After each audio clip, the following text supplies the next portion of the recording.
Welcome to this second annual lecture of the Journal of European Integration. We have the pleasure to welcome this evening Kalypso NICOLAИDIS, that I will introduce a bit longer later. But first, I would like to give the floor to Thomas. Thomas, don't sit. Thomas Christiansen, who's executive editor of the Journal of European Integration and professor in Ulysses University, is going to tell you a few words about the journal. Thank you very much, Olivier, and indeed thank you to you and the College of Europe for hosting us today. It's a real pleasure to be here.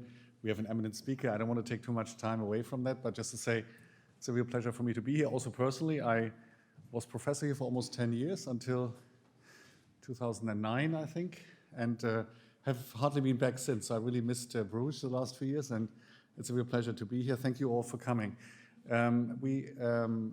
Olivier and we are together editing the Journal of European Integration, together with two other colleagues, Professor Anna Junkers from Bristol University and Professor Maya Cross from Northeastern University in Boston.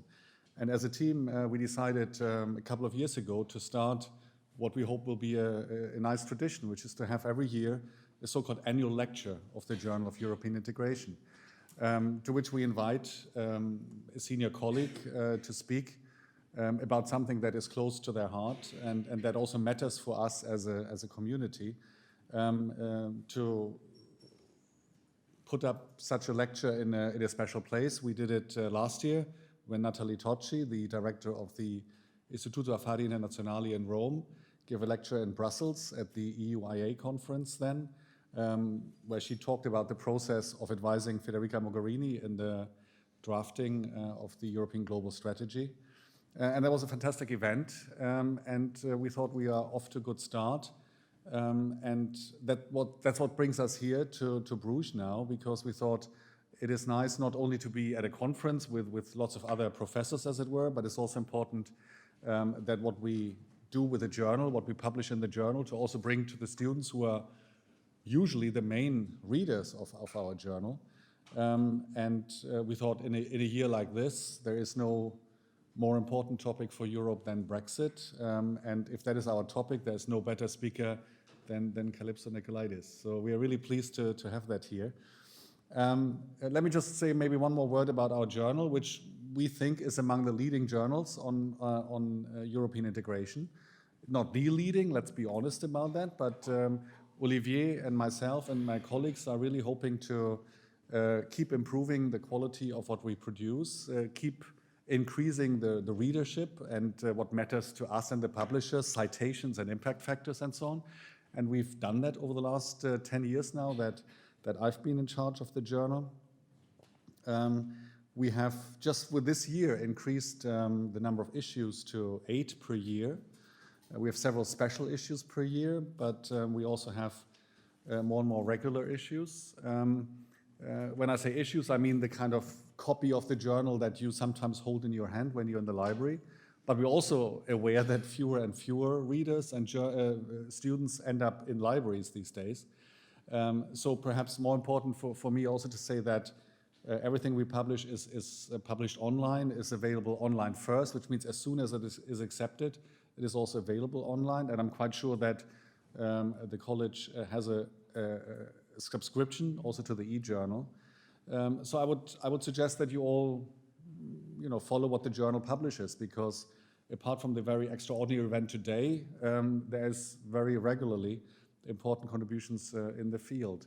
We just had a meeting earlier today to also talk a bit more about our social media presence, and I know that many of you are very active in that regard. So I'm sure with the help of the colleagues here, you can easily find the Twitter feed of the journal, where we'll announce as soon as new articles are being published, where to find them. We do the same on LinkedIn and on Facebook. And I would encourage you all to follow the journal in these various social media fields and also engage with what is being published there, because another important aspect of what an academic journal does is not only to put out stuff that is being written by academics, but engage the entire community in debates, in new ideas and so on. So also opportunities for you to reflect on that. And that's my final word, the purpose of an event like today is not only to listen to what leading scholars have to say, but also to engage with them. And we do hope to have a good discussion with you after the lecture. So thank you again all for coming. Thank you again, Kalypso, for joining us today. And I hand back to Olivier for a brief introduction of the speaker, please.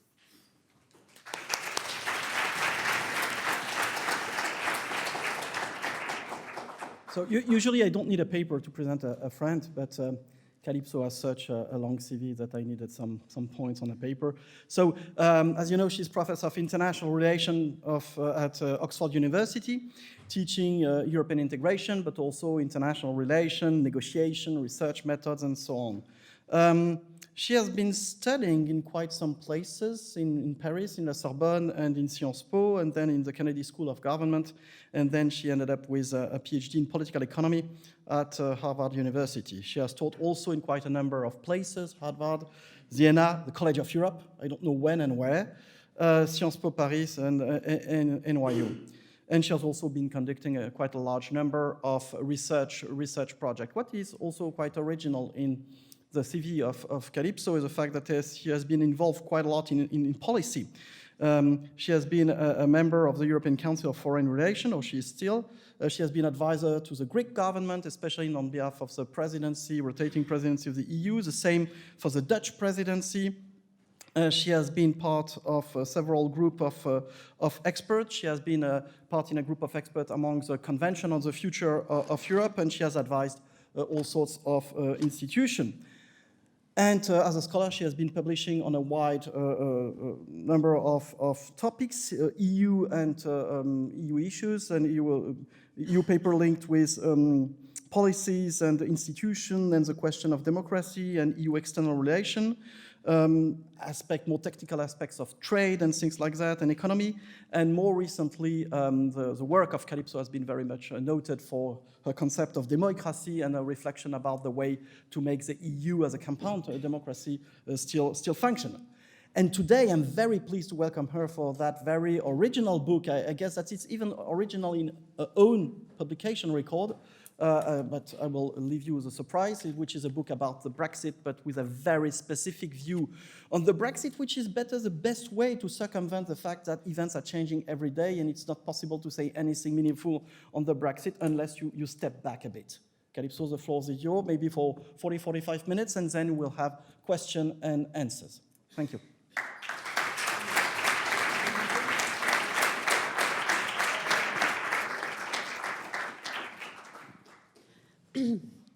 It's really great to be back. Olivier said that I taught here, yes, but if I say when, I will look even older than 2004, 5. I had a chair here, and it was really fun. So, hi, everyone. Hi. Hi. It's really a pleasure, Thomas, Olivier, to be here for the journal's annual lecture. Indeed, there couldn't be a better frame for me, personally. And you'll see that we're going to be very personal tonight. You didn't know that, and I want you to be personal. Because this journal reflects my mindset. It's a journal that is multidisciplinary. In fact, let me say, it's a sexy journal. It's trans, okay? It's transdisciplinary, even more than multidisciplinary, really committed to studying Europe from all these angles. It is trans spheres between the academic sphere and the public sphere. We all like to think we do that, but it's not easy, and the journal is committed to have articles that can be read, beyond our little ivory tower.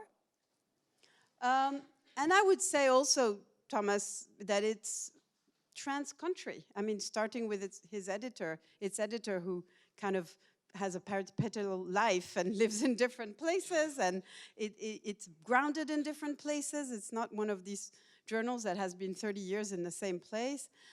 So this journal is very much, I think, the epitome of what we want to achieve with European studies academia. So I commend the 40th anniversary and the 41st this year, 41st. And you for coming to this annual lecture. Now, when we discuss what I would discuss with you, yes, of course, as Olivier said, Brexit. We're all Brexit addicts, right? Many of you are, right? And that means you need your, daily fix, and you you may reach an overdose, but you still want more, but yet, and then you are afraid it's going to be contagious, but it's not been contagious. But it's one of these viruses that kind of infects our lives, political, personal, etc. So indeed, I did write this book that I want to talk to you about. But today I want to do something I haven't done before, because I have luckily presented the book from Australia to the US to many cities in Europe already. But I usually just present the book. Today I want to present to you my own psychoanalysis about the book. So that's why I said I want to be very personal. And you want to be very personal in listening and in participating while listening. And this is why the title of this lecture is Brexit, the EU, and the Politics of Ambivalence. And you will see why it's very personal. It's very personal because, to start with, the book reflects two me's after the referendum. But I don't think it's only me. One me, right away, accepted, although I had been campaigning for Remain and passionately so, that there was a Brexit, a democratic voice of the British people, and therefore we need to accept it. Okay, we can have a conversation about this. But I was concerned with having as much of a do-no-harm Brexit as possible. Can we have Brexit without the catastrophe behind it? A smarter, kinder Brexit. And as time has gone by, I have been reinforced by this feeling and depressed. This is me being depressed a bit when I was a bit younger. Because I've seen in Europe real macho politics. I'm not just talking about populism and all the rest of it and strong men. But even in the UK-British negotiation, it's always, my resolve is bigger than yours. And this is what's happening right now on both sides. Nobody speaks much about compromise. And so I've been wanting to ask, well, we've gone through this first phase, 3 years of Brexit, Brexit 1.0. At some point, Britain will leave, probably, 90% chance. Can we draw lessons from Brexit 1.0 to Brexit 2.0? And of course, to give you my punchline at the end, my personal belief, just to put my cards on the table. You know, academics, we always hide behind analysis and stuff. I'm just going to tell you things as I think them. And what I hope and believe is that my kids, who are basically your age, will work at getting a changed UK in a changed Europe.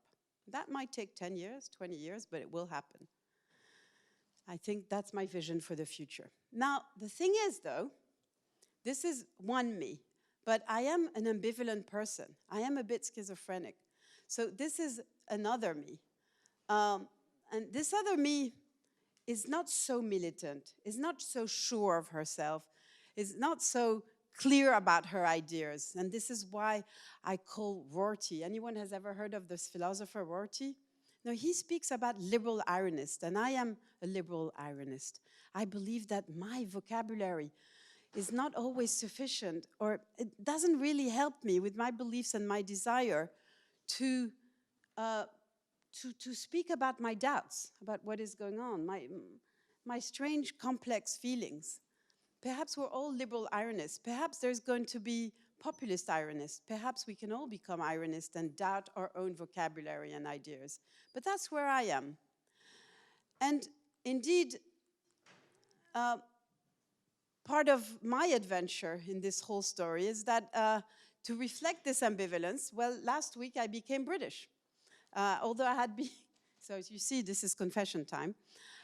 Although I had been in the UK for 20 years, but as a good EU citizen, French and Greek, I believed, who cares? I don't need to become British. I don't need to really be part of this polity and vote in national elections. I'm voting in EP elections and local elections. You've all heard what EU citizenship means, of course.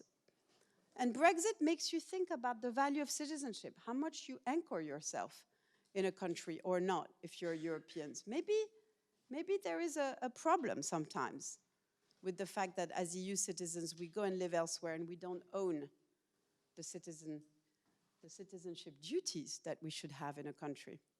So when I became British, a few days ago, I wrote this poem, What kind of Brit shall I be? You can find it on OD. That tries to translate my own ambivalence about to be and not quite to be British.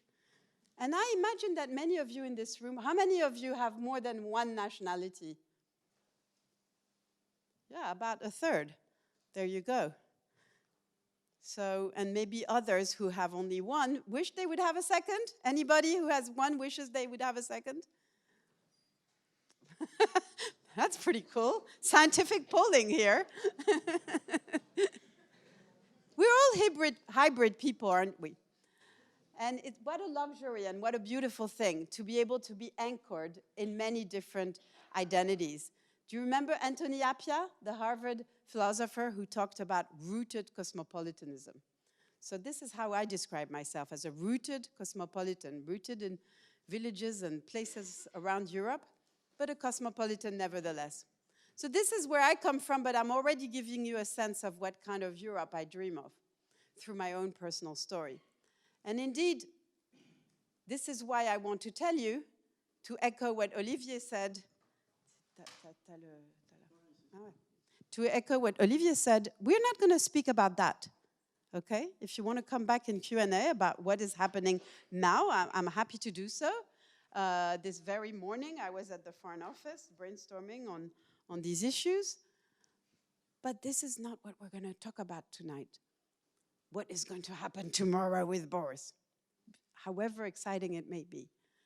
Instead, I want to talk about him. Who is he? I know he's pretty well built, yeah, talking about sexy.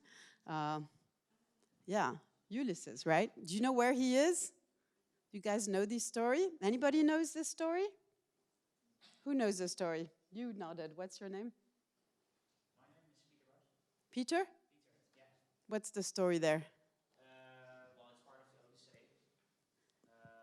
And basically had to sail between two dangers. On the one hand, a monster with a couple of hats. And on the other hand, a monster that sucked up the water and then blew it out again, symbolizing the tide, and he had to choose between which two, basically. And often that happens to us in life. You know, am I going to do this bad, go in this bad direction or this bad direction between Charybdis and Scylla? Indeed. Thank you, Peter. Excellent. So this is not only Ulysses, not only every one of us, but let's agree, it's Britain. Maybe it's the British government. Maybe it's the British government trying to find a way, like Ulysses, between, you know, two extremes, two poles in the country, those that are so enamored with Brexit that they are hard Brexiters, and who cares about no deal? Yeah, let's do it. Just do it. And this is very strong in Britain, you know, more than a third of the people. And then what I call hard Remainers, who to this day work at no Brexit, rather than trying to be in between. And so you can never have a majority for a deal, because these two together, let's just to simplify, it's not the case, 1/3, 1/3, 1/3. And in fact, the parliament is like that, and the population is like that, although in different proportions. So what you have then is a story of Brexit where poor Ulysses / whatever the British government of the day is facing these unicorns in the middle that is trying to find really strange magical solutions to be in between Charybdis and Scylla. That's the story of Brexit. Now, the problem with that is that we all say, you see, polarization, that's what's going on. Now, I just took a photo of the newspaper this morning, where what you have is what I call a nuance-free polity in Britain today. Nuance-free. Now, it's not just in Britain, I submit to you, but basically now Boris is he's beyond the threshold of insanity.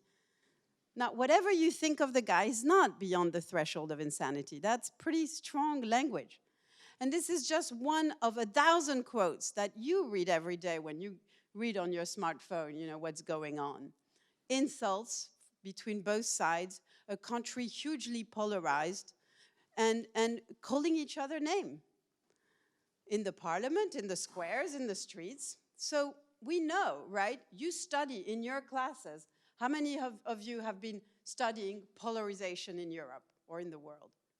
How many of you have studied? I'm just kind of waking you up and waking myself up. Aerobics very good for you. Come on, you all talk about polarization all the time.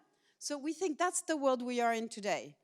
Brexit is the epitome, it's the worst example of this polarizing Europe. This was a country that used to be so polite. And there you go, everybody's calling each other insane. So in response to that tonight, what I want to argue with you is to make the case for ambivalence and to actually argue the opposite. To argue that citizens in Europe and beyond are actually fundamentally ambivalent. That yes, we have political essentialism, very contrasted identities. That is true. In Britain today, being a leaver or a remainer is more important than being left or right. In fact, a huge percentage of especially Remain parents, like 70%, wouldn't want their kids to go out to date somebody on the other side. It's less on the Leave side, which is kind of interesting.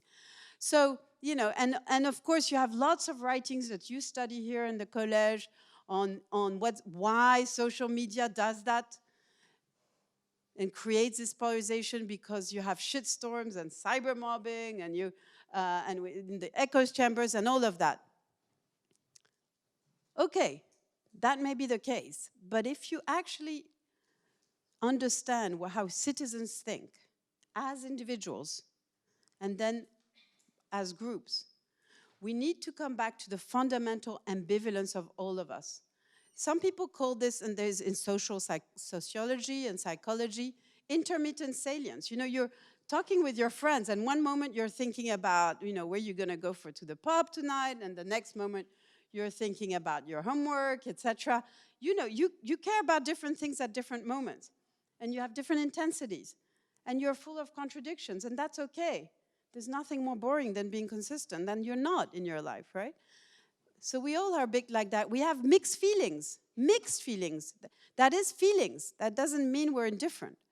And there's a lot of discussions about, you know, what happens in action. But actually, the pedigree of ambivalence is beyond our own psychology.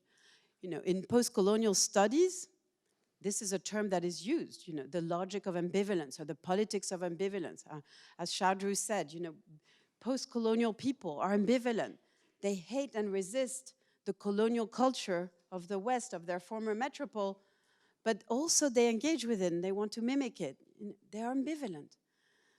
So it's a term that is very discussed in post-colonial, the contrapunctual idea, the mutual constitution between East and West, melodies, this compliance resistance tension. And then you have all the writings on postmodernity. And indeed, then you start asking, well, okay, there are individuals in groups, and how does that work? And perhaps if you have all these ambivalence together, it creates, some people would argue, a certain wisdom of the crowd. Somehow, when a group votes together, you work towards the median. Now that's interesting. Now the question is, if we know all of this and think about all of this, why the polarization? And this is why I put the picture for you. Who knows who this is? Hey, these are your student. Good. Yeah, guys. Yeah. And what does Machiavelli say?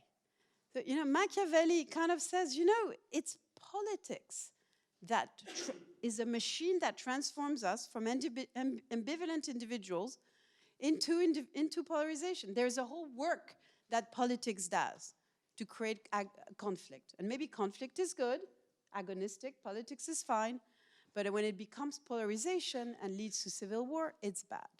And this is the Machiavellian idea of how the two go together, as well as this cover of a post-colonial book. So we're starting to have an instinct that we may be ambivalent, but if you put politics in the middle, you start having a process of polarization. It is the very politics. And some of you might have different theories of how this translation happens. How do we go from individuals who are ambivalent to polarized of politics? Is it wicked politicians who whip up and manipulate because they're strong men and they tell you you're one people and you need to exclude? Is it because you yourself, when engaged in politics, you want to have an identity because there's so much uncertainty in this world and it's good to kind of go back to who you are? Maybe. Well, we can build a model together. And this is something I'm thinking very hard about. And this model is how do you, if you take citizens' assembly, for instance, any of you has ever participated in a citizen assembly? Any of you has ever demonstrated on Friday for the Future? This is a picture I took this morning, which was Extinction Rebellion in London. Come on, who's been demonstrating Friday for the Futures? What's going on in Bruges here, you guys? Hey, come on. You don't take the train to Brussels? No, okay. Well, anyway, it's your choice. But some of you have, about a third, okay. Ah, il y a le cours de Jacquet les vendredis? Bon. Vous avez une bonne excuse, ça va. Now, one of the great demands of Friday to the Future, for the Future is Citizens' Assembly. And when you study the data of Citizens' Assembly, it's very interesting to see that, you know, people are polled that they're going to be for 3 days, like a long weekend, chosen randomly most of the time. You've all heard about Citizens' Assembly, obviously. And when they come in, they have pretty polarized opinions. And after 3 days, they actually converge to the middle, to the median. So you have maybe 10 issues, you know, should we do this or that? And they converge. It's very interesting. So you can start having a sense of backward engineering. If politics takes people from ambivalent, mixed opinions to polarization, how do we take them back? How do we tap? And that's my kind of intellectual agenda. How do I tap? How do we tap as political beings, not held by our hat as academics? How do we tap into this fundamental ambivalence of people? And it's not just a question of emotion or rationality. Let's bring people from the emotion of polarization to the rationality of seeing good on all sides or arguments for all sides. No, it's more complicated than that because there is emotion in ambivalence. In fact, Greek tragedy is grounded on that emotion. So this is a bit the agenda. And so to amuse you, I would just wanted to say that there in Britain, you know, those who best express ambivalence are the cartoonists. And since we're here, we have Marguerite. Is the EU more likely to refuse us an extension if it thinks we do want one or if we don't want one? Good question. So, oh, I like this one. This one is pretty cool. So this is the story of ambivalence. Now, if we think about, let me come back now to telling stories. Because, you know, what does this mean for Europe? Lately, I was talking about Europe somewhere in Brussels, and somebody said, you know, Europe, we live in unheroic time. We're not asking people to die for Europe. It's not very exciting. Europe is boring. Europe is unheroic. And my sense, you know, is that ambivalence is actually a pretty heroic way of being. It's really hard. Everybody thinks you're not on their side. And to illustrate this, I want to bring you back all the way back at the beginning of the Iliad. Peter told us about the Odyssey. But do you remember what happens at the very beginning when Ulysses is still in Ithaca with his little 3-month-old baby and Penelope, and he's really happy? Anybody remembers that story? It's a pretty cool story. The story is that old Palamedes is sent by Agamemnon and all the Greeks. You remember they want to go and invade Troy, and they're there in their ships, but they want Ulysses to join them. So Palamedes arrives in Ithaca, and Ulysses knows that he's coming. So with his people, he conspires to pretend that he's gone completely mad. So he's sowing his fields backward and throwing sand and salt on his fields and screaming and shouting. And everybody's going to say, oh, our master has gone crazy. And Palamedes looks at him and then takes little Telemach, puts him on the ground right in front of the plow. And of course, Ulysses stops the plow, and the rest is history. And poor Penelope is not all the wiser for it. She would have preferred that it was otherwise. So here is this fundamental wisdom at the beginning of the oldest poem and an epic of human history, or one of the oldest. I shouldn't say this is very Eurocentric, but at least in Europe. And it is this, that the guy whom we know from the Odyssey, the guy who was in Charybdis and Scylla, who was trying to navigate and who's been so cunning in Troy and in his, actually, he didn't want to go. He was ambivalent. Yeah, he's a hero of war, but he's a man of home with his family. He is defined by his passionate ambivalence. And that's what I call heroic ambivalence. And so I suggest to you that Europe, the Europe you're studying here at the College of Europe, the Europe that GEI discusses and analyzes in so many brilliant articles, is full of these dual tensions that we are ambivalent about as scholars, but also as citizens. So, and of course, the most fundamental one is the one that has to do with commitment. This is Ulysses again. Remember, he doesn't trust himself, and to commit to staying on the boat and not following the cry of the sirens, what does he do? He ties himself to the mast. And his crew has wax in their ears, so they're not going to go to the sirens. So what is the EU if not a mast? The EU is a mast to which the member states have tied themselves because they don't trust their better instinct too. Usually states free ride and they want to do their own thing. So that's how you do cooperation. You tie yourself to the mast. And the irony of Brexit, one of its many ironies, is that Britain wants to leave a mast, untie itself to the mast that it has itself built to a great extent, because the EU that we have today, for better and worse, has been very much shaped by the UK. And so here what I give you is the fundamental tension between cooperation and control of your destiny. And this is a fundamental tension that we all have.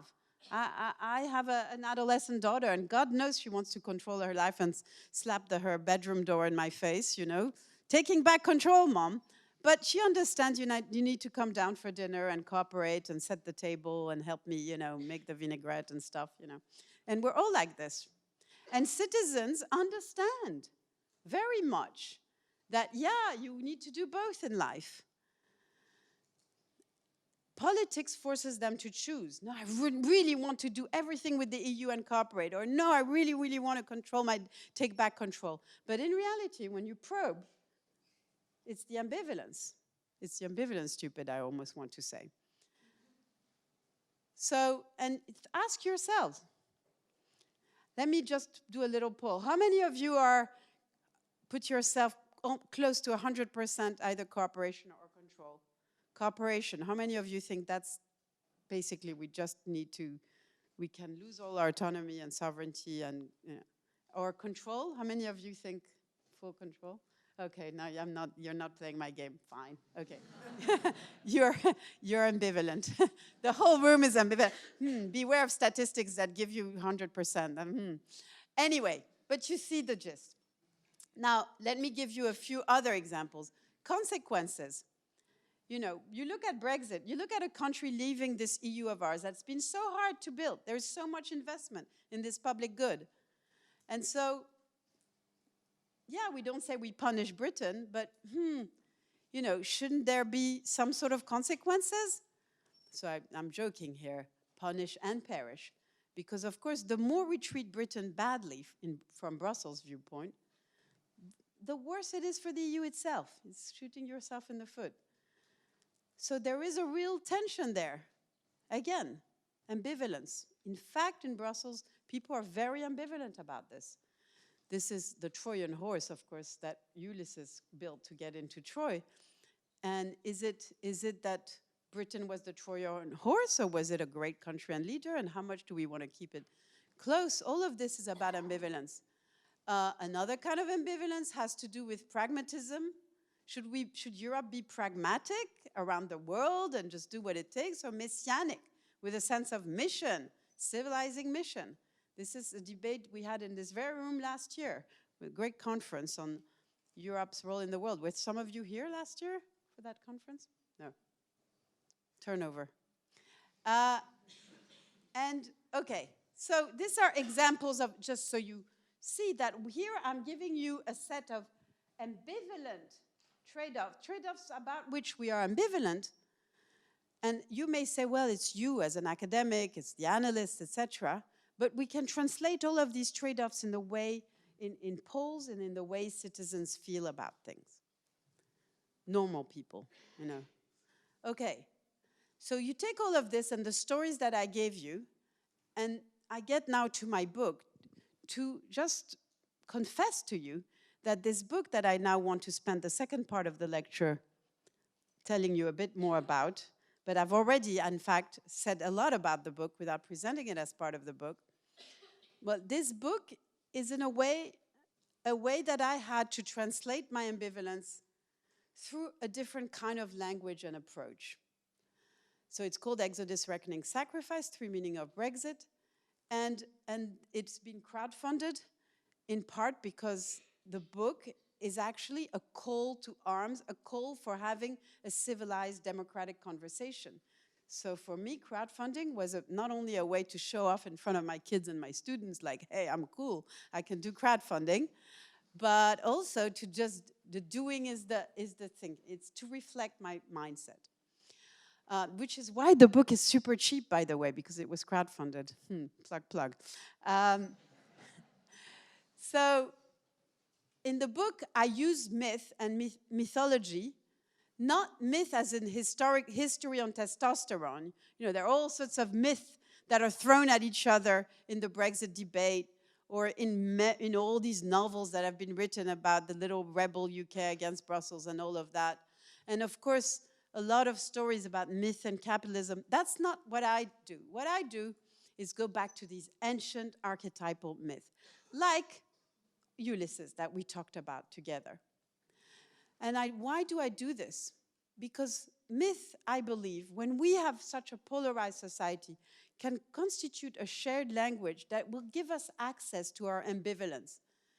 It's a shared language. It allows us to, in fact, enter a spirit, how I put it, enter a spirit of mutual recognition. I've written a number of books on mutual recognition. It's my obsession, how individuals, how groups, how countries mutually recognize each other, empathize but stay different. And how do they engage in these different theaters of recognition? It's something we can think about for every setting of conflict and relation that you may think of. But the beauty of myth, it's a language of ambivalence that doesn't give you an answer. Myth asks you questions, like, why did Ulysses do that? But it doesn't give you the answer. It's always ambiguous and ambivalent. This is why myth, but also at a more deeper philosophical level. Any of you in this room or do political theory, political philosophy, or you're more in politics? Yeah, some of you think, yeah, okay. A fifth or something. So you remember that, first of all, the ontology of myth is about freedom. It's about a fate that you both can't escape and you're infinitely free at the same time as an agent. It's that kind of conflation. And there's been, of course, a debate forever in political theory, ever since Plato said, no, we have to forget mythos and go with logos. But of course, and then Nietzsche responds, and there's a whole debate. What is the relationship between myth and philosophy? Especially in this 20th century of ours, where myths were abused by some horrible political ideology. But even Plato uses mythology, like the myth of air, to make his point. So this open-endedness of myth allows us to do many things, including in philosophy. So that's the reason why myth. Now, why do I have 3 archetypes in the book? Well, because, I mean, here in this image that's painted by my son, you can see that there is an exodus, there is a reckoning because it will be Oedipus, and there is sacrifice and the scapegoat. And these are the themes of the book because that's what I read in Brexit. Brexit is a story where in the beginning was the word, and the word was Brexit, and we ask, what does mean in Brexit, mean Brexit? So it is about meanings. And the first meaning, each of these meanings has a simple version. Exodus is about Brexit is a people shackled by Brussels/Pharaoh, yearning to go to the promised land of milk and honey that hasn't been stamped by the common agricultural policy. Wow. So let the people go, Egypt, Brussels. So here the story is Brexit means that the UK will leave the EU. It's very straightforward and it's a British problem. But, and there for every myth there's many, many buts. It's always more complicated than that. And the point of the book is that you can write your own buts.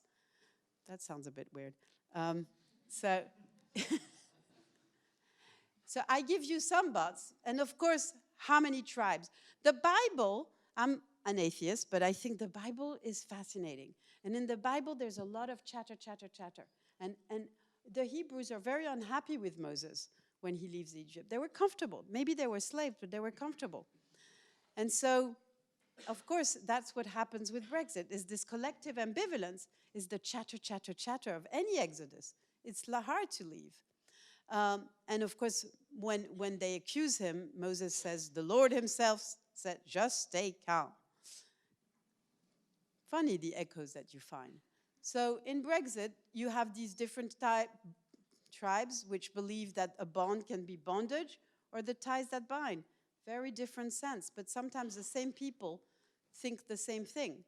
Similarly, whether you ask Brits or Europeans, but it depends, how exceptional is this? No, we don't believe in the chosen people anymore, do we? But we have very different notions of, is Britain exceptional? All our countries are exceptional. It's the least exceptional thing to be an exceptional country. We all believe that, right? But Britain, so in a way you could say Britain is not really exceptional. Every country wants their autonomy and sovereignty, but it has its own story. But the special way perhaps it is exceptional is that maybe it's the only country in Europe that would dare do such a crazy thing. And there's a bit of awe, for Britain, mixed with all sorts of other things for kind of daring to do that. So maybe we have ambivalence about exceptionalism. In fact, I know we do. We also are ambivalent vis-à-vis Brussels/the Pharaoh. Is he inflexible because he's too strong? EU is a hegemon, that we can say no, so we will say no to Theresa May and Boris, or is it because the Pharaoh feels that he is vulnerable? And in fact, you can read the Bible that way. He's too vulnerable and therefore he needs to say no. Something to think about with Brussels. And why does Brussels want to say, well, this is not your promised land, this is paradise lost? Why does it want to take back control of the Brexit process? But I'm going to skip here because, well, this is my ambivalence about Europe, that, the Brexiters say we want to escape Roman Europe, the hegemonic Europe, and I ask, well, about our ambivalence between Christian Europe, maybe that's not a Europe that's very attractive for your generation, and what I call Cretan Europe, which is the Europe of the Europa goddess, which is full of movement and at the edge of Europe. Now, of course, the Brits are ambivalent about transition, because what you want to understand about Brexiters is they're not too worried about a long transition. In an Exodus viewpoint, actually, you may be very multiple tribes or ideas of, there are 13 tribes in the Exodus. But it is in the journey, in that long journey through the desert, that you create a people. That is the story of the Israelites. And there is this sense, actually, in those Brexiters that are the true revolutionaries, the true Exodus believer, that this is what's going to happen with Brexit. We're going to recreate our British people, or maybe our English people. And indeed, there is also ambivalence when we talk about the promised land. Because actually, there's ambivalence even about what a promise means when the world changes all the time. Maybe it doesn't mean anything. So skipping, and of course, what about the liminal fates of those neighbors of Europe all these neighbors that feel very ambivalent. I've just come back from Norway, and my colleagues can say things about this, where, yeah, you know, a majority of Norwegians, by far, want to stay out. Autonomy, sovereignty. Formal sovereign membership, no. But all the pragmatic way in which they copy and do everything the EU tells them to do, that's kind of okay.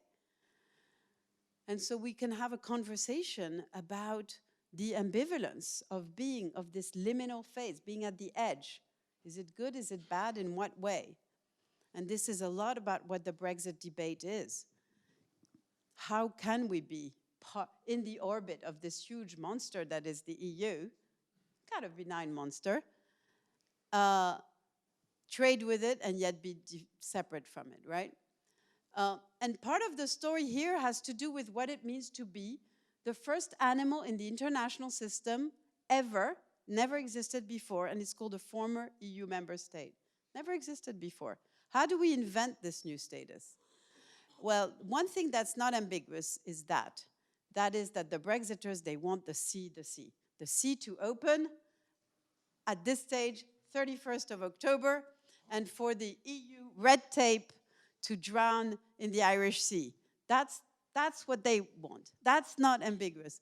But Brussels, not letting them. Their parliament's not letting them. There are all sorts of obstacles to this. And so the question we want to ask as kind of proud, ambivalent people is whether we can have an Exodus light without the plagues and without the drowning in the sea and without the 40 years in the wilderness. So this is the ambivalent Exodus. And now I have spoken 37 minutes, so I want to accelerate, Olivier, so we want to have plenty of time for discussion. But you see the drift. This is a way of telling you the story of Brexit through, in this case, a mixture of Bible and Greek myth, as well as saying maybe there is a version that is palatable even in this Exodus myth. But there is a second way of seeing things. And this second way is Brexit as reckoning. Brexit as reckoning for a continent that is drowning in crisis after crisis, that has its left behind and it's left aghast by social change, that has populations that are lost.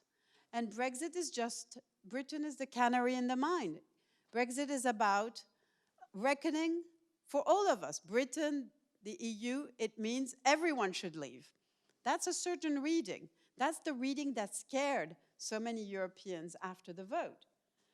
Perhaps it's a reading that should continue to actually worry people on the continent. Interestingly enough, it's not the one that is surviving today, or at least it's become a minority reading. And yet, if you look at Brexit as reckoning, you start really asking fundamental question, and that's when the myth becomes more complicated. And we go back here to who? Who is this guy? Anybody? Who stabbed his eyes when he learned the truth? What? Oedipus. Indeed, Oedipus. Hey, it's not fun to learn that you've killed your dad and slept with your mom for 20 years, you know? I mean, I don't think any of us can really testify to this.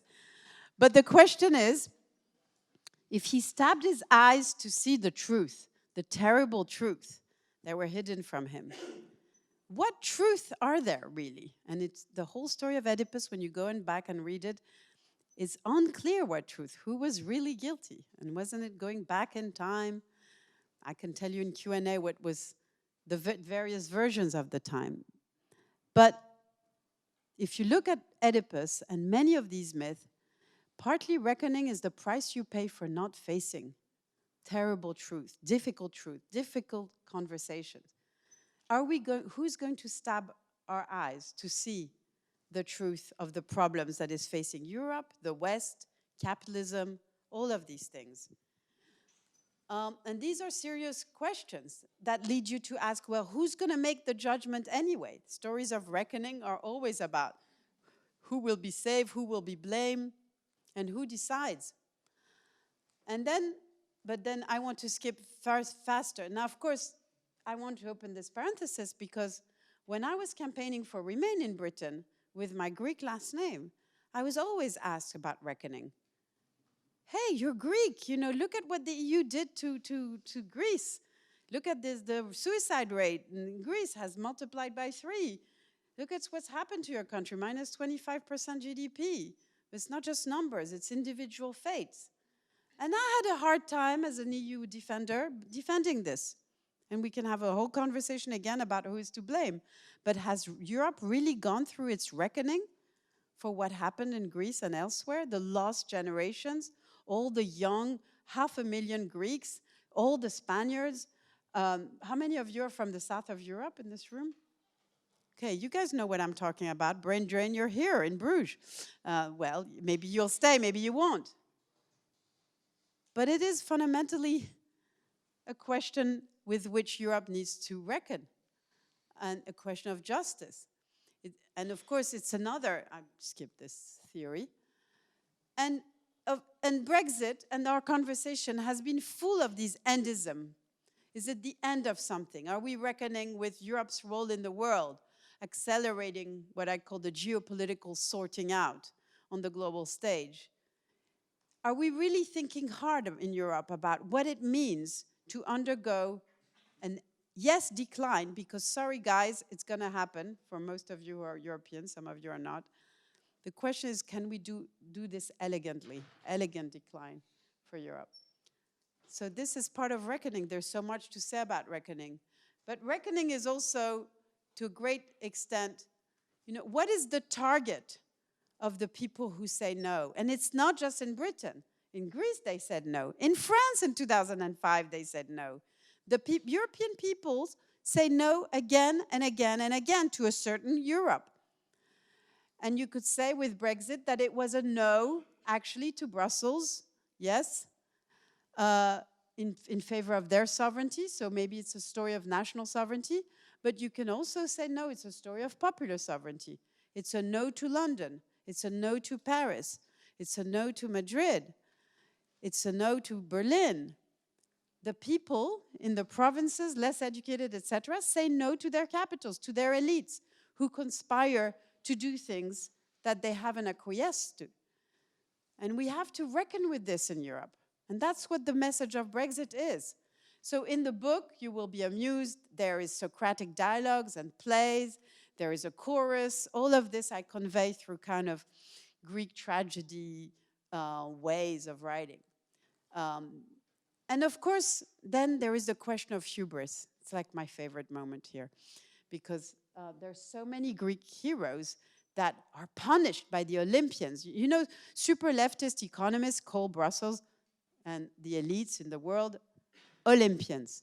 Okay, well, we know what the Olympians did with all these heroes or characters who didn't do what they wanted, or who did something really wrong, like asking the gods to eat their own children and stuff. Now, Prometheus, of course, he gave fire to the humans. Gods didn't like it. And then we have Icarus, who dared to go where no one's gone before. And then we had Ariadne, the godmother of Me Too, who actually weaved a tapestry showing how all the gods raped, you know, young women or nymphs or whatever. And then she was transformed, of course, by Athena into a spider. And then we have Sisyphus. And of course, Sisyphus, Camus, the great philosopher, tells us, why does he tell us? Maybe we can imagine Sisyphus happy. Maybe, even if you have hubris, maybe even if you're paying for it, maybe still you can own your destiny. And maybe, just maybe, the reader, us, the citizens, the readers of myth that are in our collective unconscious, sympathize with all those characters who had hubris. And indeed, they're kind of, maybe they're kind of happy. After 13 generations, Prometheus is actually saved. And even the worst of them all is Tantalus. Remember Tantalus? Isn't that our life, what our life is all about? Tantalizing stuff. It's tantalizing. I can just grab the fruit. I can just maybe drink the water, but I won't be able to. This is our tragedy every day. Think about all the times when you really want something and you can't have it. Well, it happens to me all the time. But I'm sure it happens to you guys. Come on. Be frank. So in the story of Brexit, yeah, Britain has hubris. What do you think you're doing, little Britain, like you can come out of the EU? And yes, the Olympians want to punish Britain, and maybe that's right, but we are ambivalent about the characters that have hubris. And so we are then therefore led to asking, well, what can Europe do about all this? And I'm going to skip, and we can come back in the Q&A, because in all of these parts and in all of the books, of the 3 parts of the book, I interweave what I think this means for Europe. In this case, that Europe needs to pivot from the politics of space to the politics of time. But I'm throwing too much at you. So let me just come very quickly to the last bit of the book, the 3rd reading, which the 3rd reading is Brexit as Sacrifice. And it's a reading that says, no, it's not about this Britain problem. It's not about reckoning with the past. Maybe it's a new beginning. Bereshit in Hebrew means in the beginning. It's the first word of the Bible. And so perhaps Brexit is a sacrifice of Britain on the altar of the greater good, like Iphigenia was sacrificed by her dad, Agamemnon, so they could fly to Troy. So Brexit means that, in this version, the UK leaves the EU in order to save it. And that was a huge part of the narrative of Europeans and Macron and others, you know, about Brexit. That without British veto and their headache, we can really go ahead with Europe without these guys, right? But, of course, it's more complicated than that, because you know what? Iphigenia, there are many versions of it, but most of the time she's not dead, like Schrodinger's cat. Moreover, all of this story was happening and has been happening against the backdrop of pretty heroic sacrifice. We've all heard, you know, the voices of the soldiers of World War I. There's something called real sacrifice. And I ask you, I'm ambivalent about this notion of sacrifice to start with, because, well, maybe always look at the bright side of life. That's an ironic sacrifice. Brexit maybe is an ironic sacrifice. That's a way of expressing our ambivalence. And it's ironic because it's full of contradiction. You know, when you sacrifice to control the weather. But who is controlling what in this story? Maybe we can have a conversation about this. My important beef with the EU is this slide. The EU sacrifices, to a great extent, an easygoing negotiation with the UK for the principles that are listed here. But who says what these principles are? Who interprets them? Okay, sacrifice is often about that. And of course, if we really, really want to understand what's going on from the lens of sacrifice, go back to all these myths of sacrifice as analyzed by the great philosopher René Girard, who explained that our societies are all involved into huge, terrible conflicts, what he calls mimetic conflict. There's always triangles. I desire him, and she desires him, and we're all fighting over mimetic desire. That's what René Girard said. And the only way in which we can go from chaos to order in our societies is if we find scapegoats. And of course, what's interesting about scapegoats is that they need to be quite similar,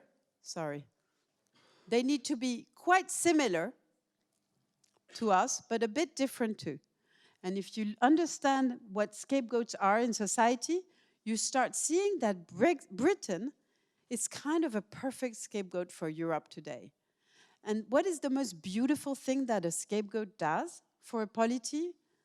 Well, a scapegoat allows for unity. So sacrifice here of Britain is on the altar of EU unity. How many times have you heard Brussels say, we are united in our position on Brexit? Now, isn't it interesting? Think about it for a second. That we Europeans, we're not united in how we respond to Xi in China, on Hong Kong, or how we respond to Sisi in Egypt, or even to Trump, or to Erdogan.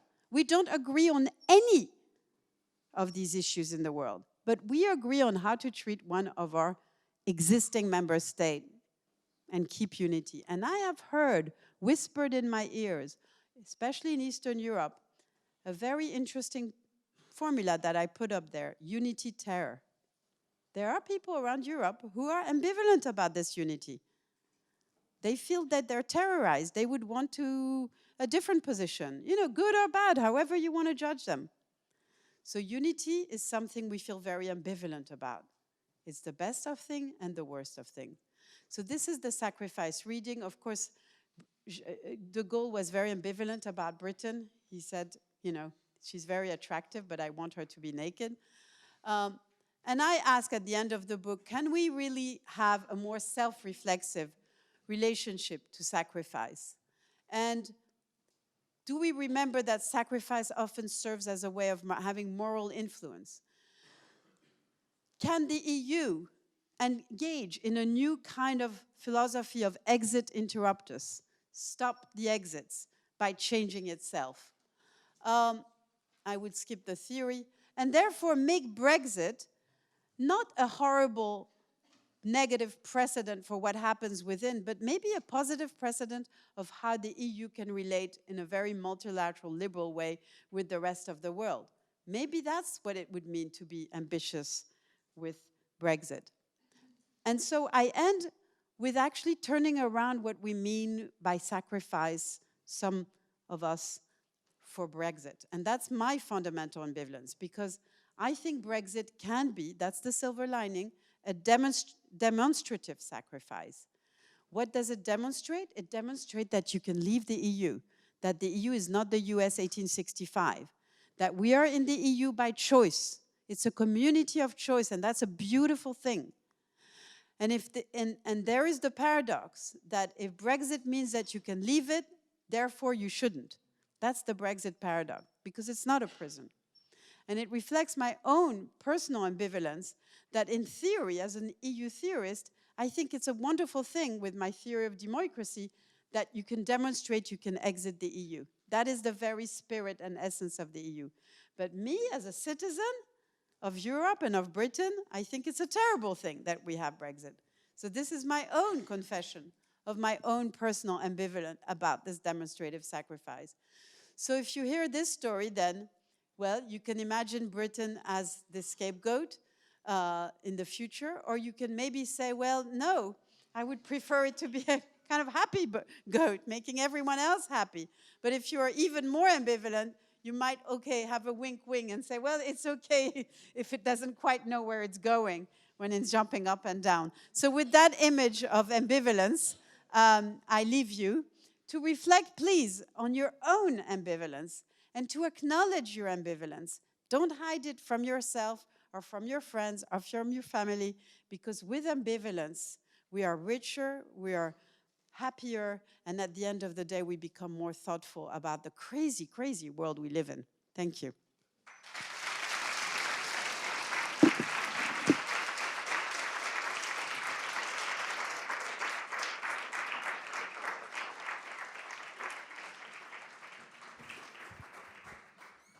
Thank you so much, Kalypso, for this very vivid presentation. Now we have plenty of time for Q&A. Please speak in the microphone, because this is live stream and we need people on the web to be able to listen to your questions or remarks or testimony or whatever. Who starts? They're all hiding their ambivalence. Yeah. Hello, I'm Carsten. I'm one of the assistants from another department here.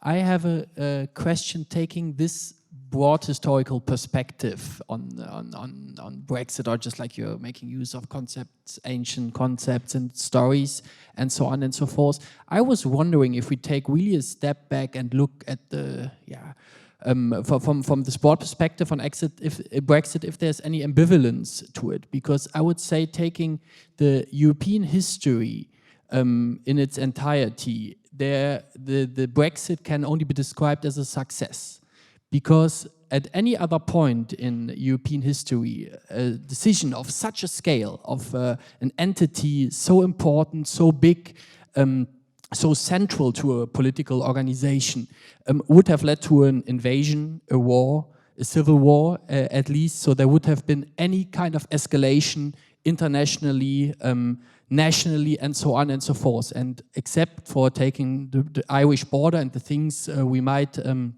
expect there aren't any signs of this at the moment. So one could say, of course, there we are facing a lot of problems and tensions right now, but at any other point in European history, things would have been even worse. So probably it's our perspective that we even see it in a negative or ambivalent way, but from the larger perspective, it might be considered a success that this is happening without violence.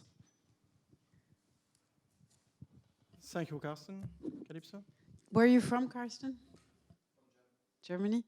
From Germany. Germans, they always see the silver lining on Brexit. You know, you always put a positive twist on it, which is brilliant and wonderful.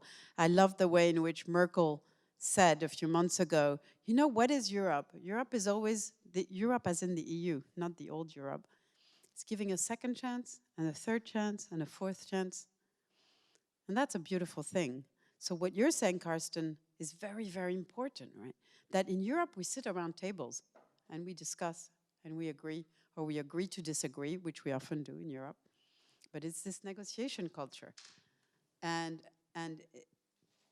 you're right, that until in the last 3 years, we have negotiated, we have talked, we have not gone to war, as in the US Civil War, to keep Britain in. Or we haven't had the kind of crisis we see in Spain with Catalonia, where we're learning in a few days that those who dared try to get out will be in jail for many, many years, because nation states don't have prenups.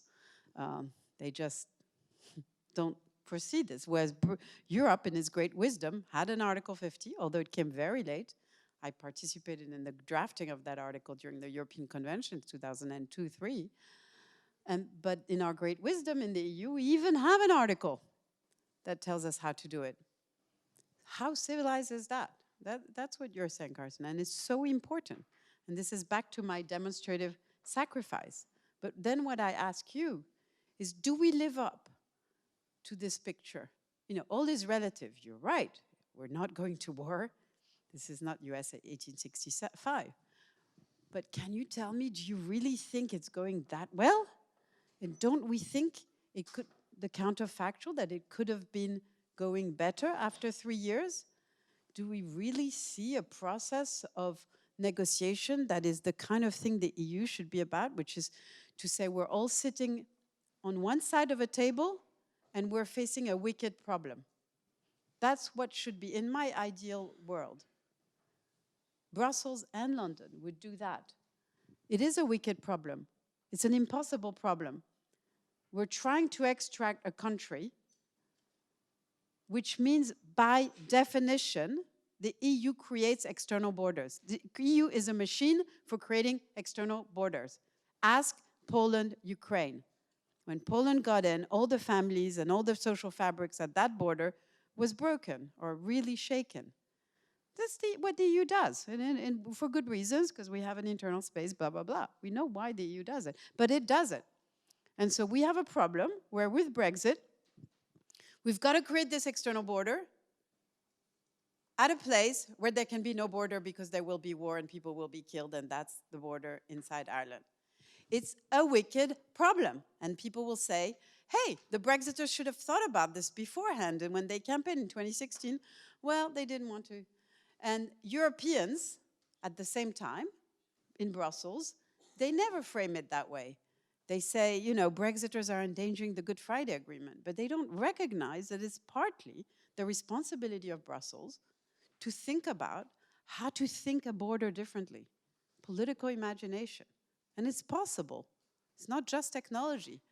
It's about regulatory cooperation, technology. There are many ways. Brussels is very unimaginative.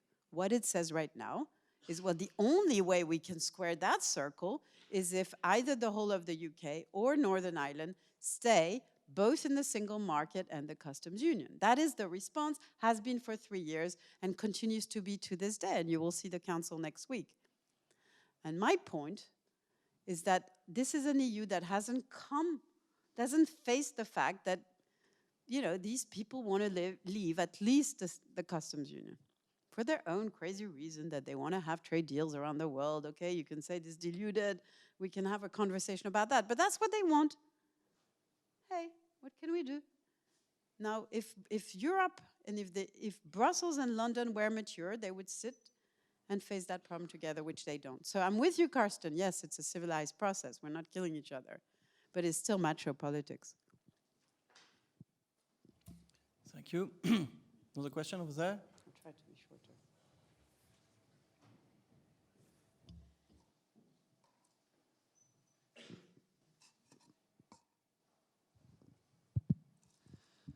Hello, my name is David, originally from Romania, but I've studied in Scotland for around 3 or 4 years.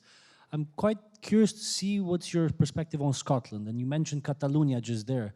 During my studies, I remember we voted for whether or not Scotland to be independent or not from the UK, and one of the main reasons for the youth was its, connection with the EU. The reason many of the young Scots voted for Remain in that case was because the UK was part of the EU.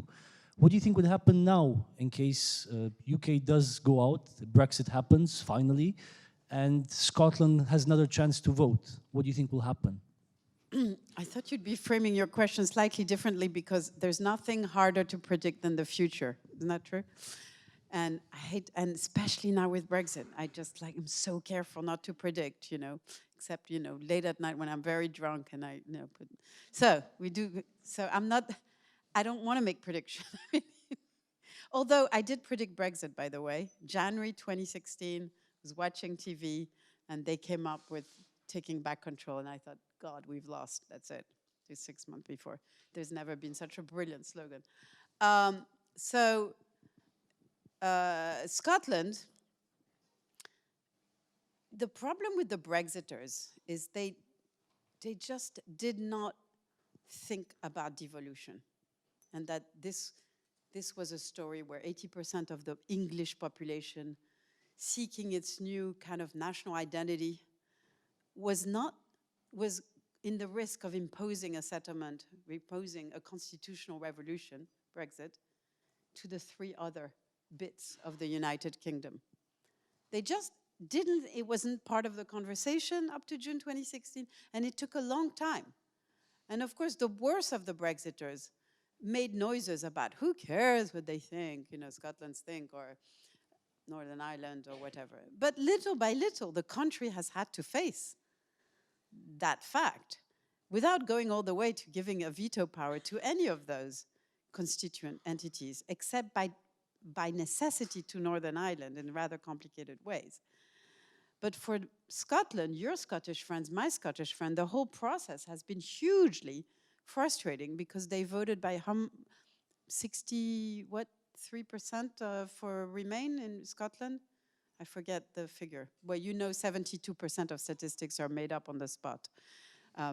But anyway, so beware when I give you statistics. Anyway, so here is Scotland. At a minimum, they should be sitting with the government, working things through, and many of us advocated this earlier on, that the only way to do this is to have all the geographical representation that you can, as well as societal, etc. And that didn't happen. That is the biggest mistake of those who wanted to achieve a Brexit that would somehow not completely create the mess we're in, is not to have engaged. And Theresa May just didn't know how to do this. It's not her personality, it's not her ideology. So they talk about one nation Tories, but they didn't do that. So I'm completely with you, and we all hear the frustrations of the Scots for that, for being Remainers, not only being imposed Brexit, but the type of Brexit, they're not even asked. That being said, whether, if, and when there is a Brexit, and we can talk about the scenarios, would they be part of the same exodus? Would they be sacrificed on the altar of Brexit, etc.? You can put it in those terms. Whether this will lead them all the way to revisit the 2014 collective decision not to separate from the UK. So it would take 6 percentage points to switch. Some polls show that, but it's iffy. you know, because which union do you want to choose? The union with the rest of the UK or with the EU? There's a lot of talk. Being a Remainer doesn't necessarily mean that you would sacrifice the UK to the EU. Even though, of course, now in the Brexit folklore, you know, it is increasingly the case in terms of spirit, and we, the Scots, we've always been European, and we've always fought with those Anglos and all the rest of it. But we will see. I mean, there are very important considerations, economic, cultural, the pound, whether they'd have to take the euro. You know, what would it mean from Scotland to detach itself and become part of the EU? In fact, the whole story of the Irish border will repeat itself because it's also a seamless border and has been much longer a seamless border there. Now, of course, there's no paramilitaries, you know, there, but it would be the same problem. The problem is that we live in a world where we have an EU that creates borders. How do you manage that? So anyway, it would be another wicked problem, absolutely. Yes, was there?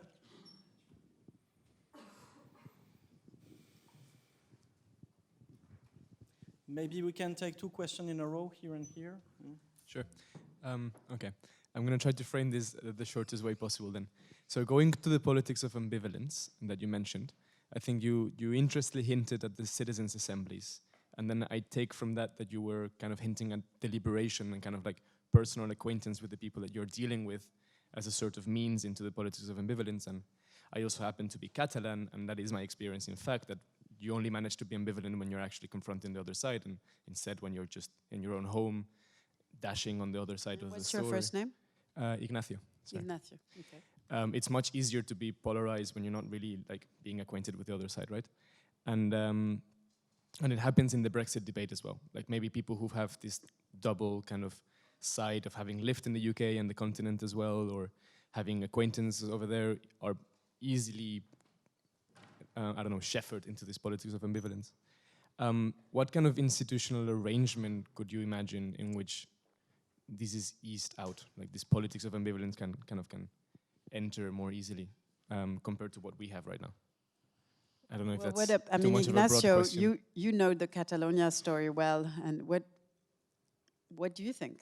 I mean, and all of you, because you know, constituent assemblies and all these kinds of micro deliberation that can be a micro version of the macro deliberation. This is the democracy of the future, as far as I'm concerned. What do you know about it, and what do you think about it? Since I can hear that you're embracing the politics of ambivalence.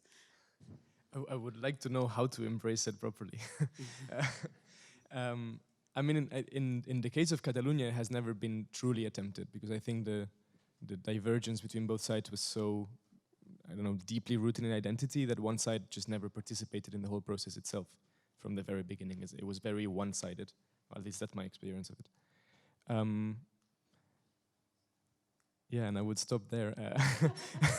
No, but we could have a brainstorming, you know, and I'd like to hear what others think, because, you know, but our parliaments are supposed to be deliberative assemblies, but they themselves are in their own echo chamber. Social media itself is a virtual deliberative assembly.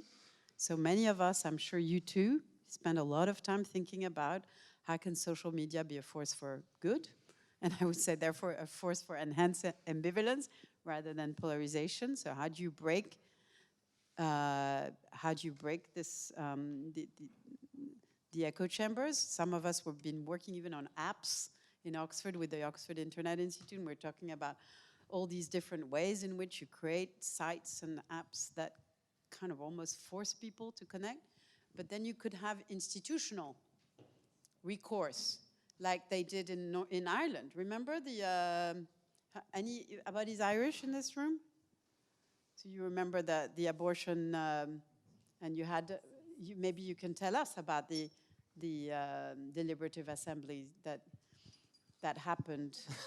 Okay, I'm not claiming to be an expert on the topic, but you remember. the abortion What's your name? referendum. My name is Stephen. Stephen. But the abortion referendum in Ireland was basically initiated from when the government called the Citizens' Assembly and called in people from all cross-sections across the country and asked them, what do you think about the current status on abortion? Would you propose such and such or would you be amenable to these changes in the Constitution? And once they got the results back and then pointed in that direction, that's what set the wheels in motion for our referendum. Was it televised? No. But people, there were websites and things. People followed the deliberative Yeah, people assembly. could follow. There was journalists reporting on it, but Yeah. it was more of an in-camera thing, as far as I'm aware. Yeah, but so you pick, so the randomness, really interesting. You know, randomness. Now, some people, radical democratic theorists, and especially in France, they want even the assembly, the parliaments, to be randomly selected, like it was in ancient Greece, so that you don't have this self-selection. And these deliberative assembly, you kind of do what Stephen, you said, Stephen, you know, so the people kind of randomly, but still you make sure they're in an array. And I would have added, I didn't remember what happened, but you would really imagine that you have a deliberative assembly, maybe 100 people selected. They meet for 3 days. You televise it. You see them debating. And people in their living room or in the pub can kind of fight over what's happening. But they're forced, and it's kind of interesting because there's debate, and everybody's forced to watch and reproduce the debate at their level. By the way, in Switzerland, when they have referenda, there's a lot of info that comes into your post box, and people really do debate. Now, that's in different settings. But the point is, we have to come up with ways in which agonistic politics of speaking with people you disagree with without being antagonistic, you know, how do you make this happen? Virtually, in reality, but using the media, even if it's a real assembly, all of these things. And of course, in Ireland, it has a great effect because it also buys losers' consent, right? Do you all agree that democracy is about losers' consent? It's about a process whereby the losers can live with the result. Ignacio in Catalonia nods very strongly because it doesn't quite happen like this in Spain these days. And losers' consent is predicated on the sense that there's been a fair process. I've heard you, you've heard me. So how do we engineer that? And this is where you guys, your generation, has to be super creative and think about ways of doing that better. But Stephen, you had a question. Yeah, I just wanted to ask you a question came up in your first response. You mentioned about being creative, with Brussels being creative in their solutions towards the Irish border. And I thought it was relevant to what you said about seeing Brexit as a sacrifice and using unity as a tool.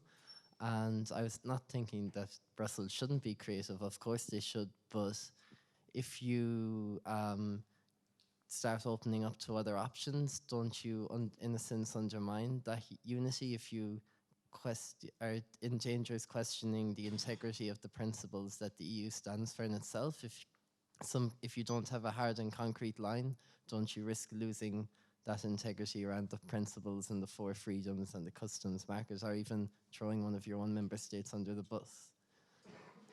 Well, it's a very important question, Stephen. And if we were sitting in the commission with the Barnier team, and I don't want to put words in their mouth, but they would say, Stephen has spoken. Kalypso, don't you go and listen to Stephen. You know, he speaks the truth. We have these great principles, and we have something called the integrity of the single market. But it's all very mysterious, these terms. It's like the 4 freedoms. You know, in Christianity at the beginning, you had the Holy Trinity, and the Orthodox and the Catholics, they split over that. What was it 1 or 3? You know, God, Christ, and the Holy Spirit. And it's a bit like that, the 4 freedom. It's a religion. It's a dogma. Why? Because actually, if you read the Treaty of Rome, I mean, I'm a nerd in another part of my life, and I've taught the single market for 30 years, and I've contributed to shaping some things in various ways. I mean, I love the single market. You know, Jacques Delors said, you can't fall in love with a single market. Well, I fell in love with the single market. It's an amazingly beautiful construct. So indeed, we want to safeguard its integrity, but we can disagree on what that means. If you read the Treaty of Rome, how many of you take an EU course, single market, architecture? Yeah, most of you, right? Okay, So nowhere in the Treaty of Rome says, on the contrary, you know, the freedoms are separate and they advance separately. It was at a Malta summit that they, for the first time, talked about the indivisibility, because that's the indivisibility, you know, the religious thing of the four freedom. In fact, when you study political economy, you know that the movement of factors of production is actually, it's because you don't have enough movement of factors of production that you have movements of goods. They're actually antinomic. It's a very interesting concept that all these freedoms should happen at the same time. But maybe it's a beautiful concept. Yes, and I kind of like it, but it doesn't have to be a religion. So if you take the question of the free movement of people, which of course is what Brexit is all about, it is the case that the Treaty of Rome was not written with a very, very super attractive country in mind for a few years, which was Britain in the 2000s. A Britain that opened its border 7 years before all other countries except Denmark, a Britain that speaks English, a Britain that has a very flexible labor market, etc. For all of these reasons, in the last 10 years, Britain had to build a city of Oxford, 2 cities of Oxford per year, because of free movement of people. I don't think most British people are xenophobic or anti-foreigners, no. But it's hard, and the British state's not very good at building schools and hospitals. So the mechanical fact of free movement implied that lots of Brits had no more places in schools or hospitals for themselves. Free movement was a real problem for Britain, a real material problem of the welfare state. And a very wise EU would have said, well, we can see it's a problem. Maybe you can have an emergency brake. You know, you made a mistake in 2004. You opened up too quickly. You didn't think about it very well, but it's water under the bridge. You know, maybe we could kind of help Britain deal with that, because the society was having real problems, and especially the left behinds. In Boston, in the north of where I spent a lot of time of Britain, you had, you know, some of the people who are the most unemployed. There was also a lot of difficulties in integrating free movers. So the point is that in this whole question of free movement, you will see, I was asked to make a prediction. Well, I don't like to predict, but I think in a few years' time, we will continue to revisit free movement and what it means for the welfare state. I mean, I happen to love free movement. I'm sure all of you in this room love free movement. Here you are in Bruges, you know, from all your different home countries. We are all free movers, but free movement is 4% of European population. Most Europeans are settlers. There's always been a war in the whole history of humanity between settlers and nomads. We're the nomads. Europe cannot be built only for us. It has to be built also for the settlers, those who stay in a place. And that's something we're going to think together. When Macron wants to revisit European laws about posted workers, that's kind of what he's saying. You know, we can't give all the rights to the movers, to the nomads. So this is going to be a conversation we have in Europe for the next decade and more. And of course, it's linked to who comes from the outside. And so why haven't we had it in a mature way vis-a-vis Britain? For me, it's a puzzle. So I want to say this as I have my colleagues Thomas and Olivier here, and I'm sure they do this beautifully in their class, but wouldn't you agree that the most important thing for students of Europe is to question the dogmas? Don't learn what you have in textbooks, say, oh yeah, integrity, you know, indivisibility, and just take these terms for granted. No, yeah, they're good, interesting, we love it, but what's wrong with this picture? Question everything. We are all Eurosceptics in the Socratic sense, that knowledge is about being skeptical. Everything that we give you, please question it. Sorry, except what Olivier gives you. Don't ever question your prof here. Question everything, and question Brussels all the time. I believe in tough love. You know, I love the EU, but it has to be tough love. It has to be critical. It has to be, you know, yeah, existential Eurosceptics who want for the EU to end, that's a real problem. But transformative skepticism, is good. If you transform the polity by your skepticism, is good. So we could have a much longer conversation about these great principles of integrity and indivisibility. But the one point is they are the subject of interpretation. The treaties is always interpreted. You've all studied the ECJ judgments. All of these are very complicated. What is an equivalent regulation? What is equivalence? What is recognition? All of these we've just debated that for decades. Nothing is written in absolute stone. It's human agency is there. All these laws are there to be interpreted. We had a meeting last Friday in my office with some colleagues, and the main point that came out was about the need to have more critical views. I mean, not necessarily Eurosceptic views, but at least views questioning the EU. Thomas? I'm glad you did. Do we have a microphone for Thomas? Ah, yeah. What was your conclusion in that meeting? I put that in the report. The students want to know. If I don't take time away from anyone else, no, just to say, very engaging speech and really a lot of very interesting thoughts. But since we can maybe also be provocative here, I just wonder, I mean, maybe 2 quick points. One is that I'm totally on board with your advocacy of ambivalence, but when you showed the extremes, one maybe also has to say that for a lot of people there are real life-changing issues at stake, whether it's migration or freedom of movement, the residents in the UK, whether it's their livelihoods, their jobs, their homes, and so on. So maybe one can understand also from that point of view the extreme feelings that people have about that and the erosion of any sort of middle ground in the process. I just wonder what you think about that. You know, to what extent you can understand how people flow to the extremes. I mean, at the other extreme, one hears that there are billions of investments on shorting the pound related to no-deal Brexit. So again, one can understand strong feelings about that. How can one reconcile that with your search for ambivalence if people really have these huge stakes in the process? Yeah, I knew you would ask a difficult question because I'm ambivalent about my own ambivalence. That's what you're asking. So postmodern. Yeah, it's one of these eternal, recurrent things, and I am, you know, because in Britain, almost all of my friends are Remainers, and they're pretty passionate, polarized Remainers. But my colleagues, my friends, everyone around me.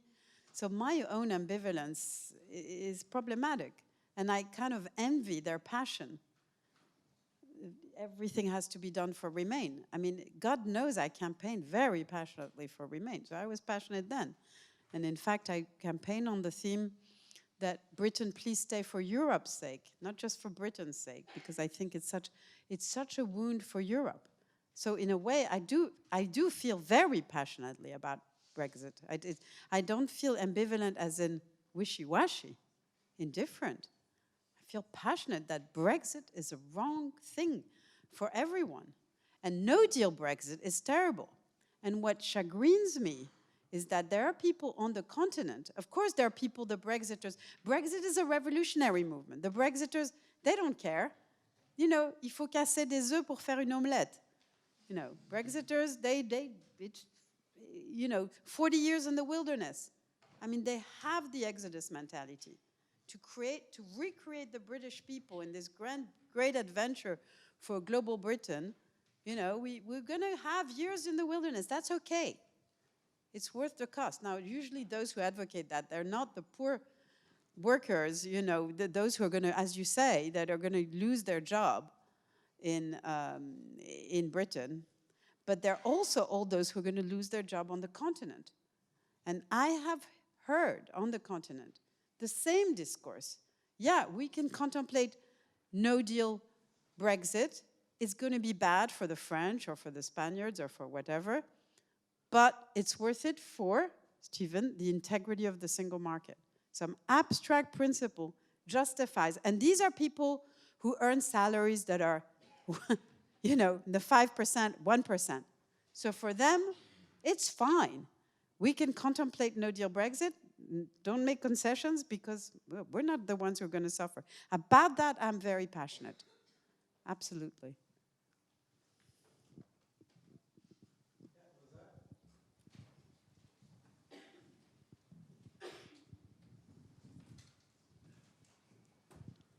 I might be the first British person to speak here. Thanks for what? coming. Sorry? The first? British person to ask a question. A fellow Brit. Exactly, yeah. So thanks for coming, by the way. You were talking about, like, at the very start, that nobody's talking about compromise, which is actually quite interesting considering the Leave campaign. A lot of the advocates for Leave were talking about a compromise, an EFTA system or whatever. But now, during the negotiations, in the Article 50 negotiations, we're now transitioning from partners to competitors, and a united EU now means that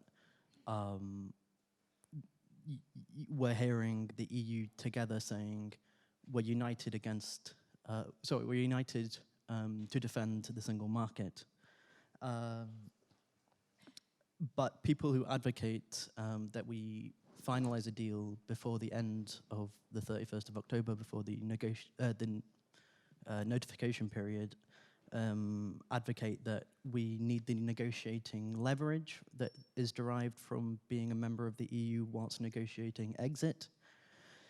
But if they're having the mentality that we're going to be able to say they're going to be competitors, now they have the advantage to say competitors, sorry. Now that when, sorry, the EU is able to, in this position, show a united front against the UK, whereas when it comes to free trade agreements like TTIP, CETA, you always hear about the divisions within the EU. So if the UK is outside of the EU without a deal, can they leverage divisions within the EU better outside than currently, is my question. Right, well, that's a bit wishful thinking. What's your first name? Jonathan. Jonathan. So you're kind of wishing or envisaging that at least once out, the EU will revert to its default mode, which is to be divided. This is so exceptional to be united, and maybe the UK can take advantage of it. And so you're pushing all the buttons of the Europeans that are the worst buttons, you know, from Napoleon and OA before, divide and conquer. And it's such a cliche about Britain on the continent. And it's not just a cliche, il n'y a pas de fumée sans feu. It's based on history, and it's based on a, you know, very wise approach of Britain, which was always against having a hegemon like Napoleon on the continent because they wanted to trade. And so we don't want a big Rome on you know, can kind of see the British viewpoint. But in the kind of multilateral world we live in, it's not very realistic to think that Britain, after Brexit, can benefit from divide and conquer. Moreover, and much more importantly, what's at stake here? You know, and again, coming back to Thomas and the question of why I'm passionate about a do no harm Brexit, is that both for Britain and the continent, what is much more important than trade is to remain strategic partner. Tom, you started your question by saying we go from partner to rival. That is what is deeply, deeply wrong in what is going on now. Because in the world we live in, indeed with the G2 and the and everything, all the geostrategic, you know, explosion that we have, the race to quantum, the nuclear issues, the Middle East, and all of that. If Europeans, if Britain and the rest of Europe doesn't stick together, where are we? Our interests, our geostrategic interests are aligned. Our values in terms of data protection that what the internet world should look like, are very similar. So there's no question that we should stick together and have a beautiful partnership, or however Boris Johnson says it, you know, and I am quoting him approvingly on this point. So and where the Europeans, because everyone will nod to what I just said, it's common sense, okay. But where they're mistaken is to think there's no linkage. That if we really, really mess up the trade discussion, the current discussion, the backstop and all that, it won't have an impact on the strategic dimension. And I'm not saying, and in fact it will, because of politics, because of atmospherics, because of all the resentment, because of the loss of trust. And we will be pushing, we Europeans, pushing the UK in the Atlantic. And that would be very, very bad strategically.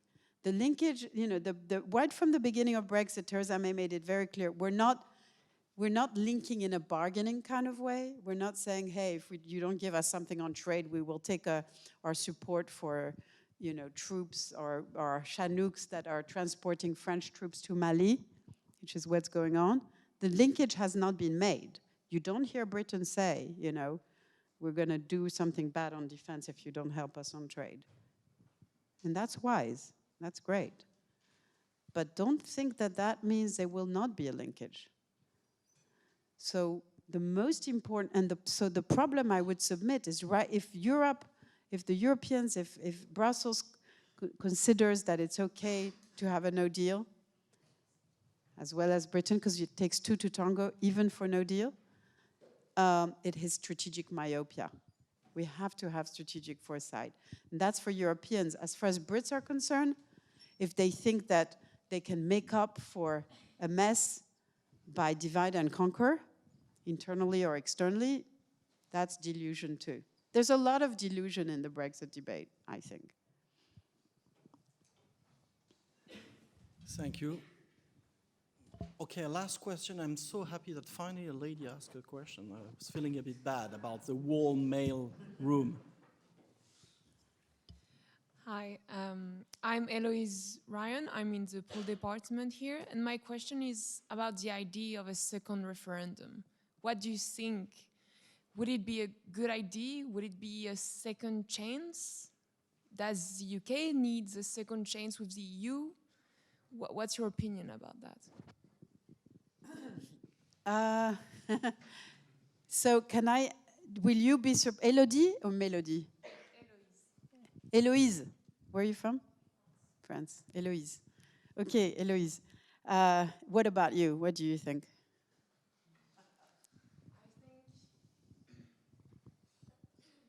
It's tricky because in the UK, the referendums are not only consultative, so they could actually even overlook the first one they made. But I think, I don't know, I mean, for democracy, doing a second referendum on the same question as the first one wouldn't really be a good example of what democracy should be. But on the other hand, I think people in the UK did not really vote for the Brexit they are getting. So maybe a question to ask them in a second referendum would be another question than the first one. Maybe, are you okay with the Brexit we're doing now? Or, I mean, so not saying remain or stay, but what about what we're doing now? Do you want a hard Brexit? Do you want a deal? Do you want this deal that we are having now? Or do you just want to go? Thank you, Eloise, because you've made my job so much easier. And I can see that you share in the politics of ambivalence, which makes me very happy. And maybe we can end with a poll at the end. I want to ask you how many of you feel fundamentally ambivalent, or how many of you feel like you're on one side of the polarized debate. But before we do this, Eloise has put it beautifully. And so, shouldn't we all be ambivalent about this question? And Thomas, that I'm not as passionate as therefore as all my friends who are spending their life going, working for a second referendum, because there's the first part of your answer. And the first part of your answer is about democracy. And I just want to remind everyone, just to be very clear, that when we say, you know, hey, democracy changes its mind, right? The people always quote this. Yes, but if there's been a democratic choice, an election, first you do the thing, A, you voted for A versus B, you voted for A, well, they get into power, and then maybe 6 months later you bring them down. But if there's been a democratic choice, you implement it, and then you can revisit it. So in pure democratic theory, you know, if there's been a referendum that says something, you first have to implement it before revisiting it. That would be the democratic thing to do. And moreover, that's how people feel. So that the 17.4 million who voted, if somehow it goes the other way, but with less than with 15 million because there's more abstention or whatever, what would they say? We made our democratic choice. So there's really, really a strong case, both in terms of what democracy is and because of the kind of strife and division it would create to resist a second referendum. And that's why actually there's no majority in the parliament for it. But on the other hand, you said yourself, what was the question? So the first bit of the other hand is that, well, maybe it's true what they say, what we say in asking for a second referendum, that actually nobody knew what they voted for. There can be so many things in a Brexit, from no deal to a super soft EEA. And because this has been a revolution, you know, the revolution eats its children. So yeah, first you have Marat, and then you have Robespierre. And so as we moved along, the goalposts moved, and people thought they'd voted for EEA and Norway, and now they're told they voted for a no deal. And shouldn't they decide what they actually voted for? Fair enough. But then we have the problem of the question, because in a referendum, you can only have two alternatives. If you have three, we're back to Sisyphus and, sorry, to Carib, Scylla, and Peter's story, and you know, nothing will be resolved. So you have to find the right question. And it's fair enough what, of course, I think of my kids and my students. You know, purely from the death curve, you know the story about the death curve, right? That last January was the moment when enough people died who'd voted Brexit, and enough 16-year-old, 17-year-old became 18. And given how older people and younger people voted, the curve crossed. Just purely, if not a single person changed their mind, purely demographic, in January 2019, we got to the point where it would be the other side. Of course, people change their mind, etc. So it's more complicated than that. But if you're young in Britain, okay, you can tell us, sorry, your name was? Jonathan. Jonathan can tell us whether all his friends of his age in Britain, you know, want a second people's vote, but I think that's the case. Because they feel what? You know, you sacrifice us, you oldies, you know, and we didn't have a say. But then I ask you, if there's a second vote, will you guys vote? Don't abstain. And last year, in 2016, was during Glastonbury and all the festivals, so nobody could vote. That was a real mess. But so you'll have to work at it. But so the point is, my response to you, Eloise, is I think the example of my, you know, politics of ambivalence. But if you ask me to take a stand at the end, because I have to have some courage, you know, it's really kind of coward and not to answer any question one way or another, is in the weight of things, I would say, yes, we should have a second vote, given that where we are today in Britain. And a second vote that it indeed includes, probably, as far as I'm concerned, this deal presented by Boris or whatever, a deal on offer, so we know, versus Remain. This is now the choice you have. That's what I think should happen. But I do remember the problems with the first hand and on the other hand. Do you all know the story about the rabbi who's visited by Avi and Shlomo because they're fighting? And he listens to Avi and he says, you know, oh yeah, Avi, you're right. And then he listens to Shlomo and, oh yeah, Shlomo, you're right. And then his wife says, but Rabbi, you know, they can't both be right, both Avi and Shlomo. And he looks at his wife and says, "You're right." You know, and I know I'm not a rabbi, but I tend to do this. So it is very, very énervant. But there we go. So can I ask you now in the room, well, maybe we do two polls. One is, how many of you think there should be a second vote in Britain on Brexit? Would you say about 80%? Yeah, 90%. Okay, cool. And how many of you are going to walk out of the room more committed to the politics of ambivalence than they were before? They want to be nice with me. Great. If I had this influence, that's enough for me. Thanks for being an amazing audience. Thanks.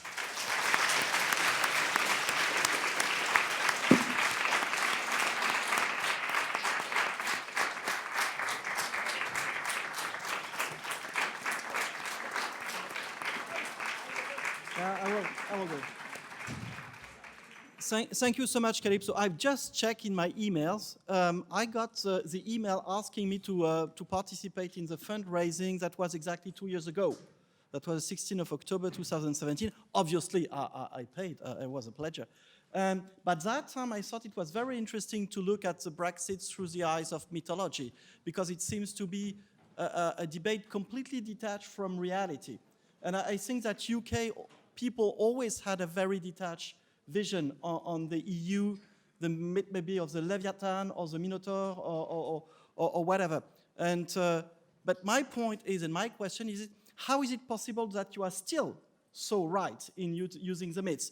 Because the deadline is in less than 1 month, and my expectation was the closer we go towards the deadline, the people would calm down and come to concrete things. What Thomas was underlining, people would, it's like in the theory of games, in negotiation, you go through the deadline and then you need to calm down and start to figure out some solution, and we are not figuring out any sort of solution.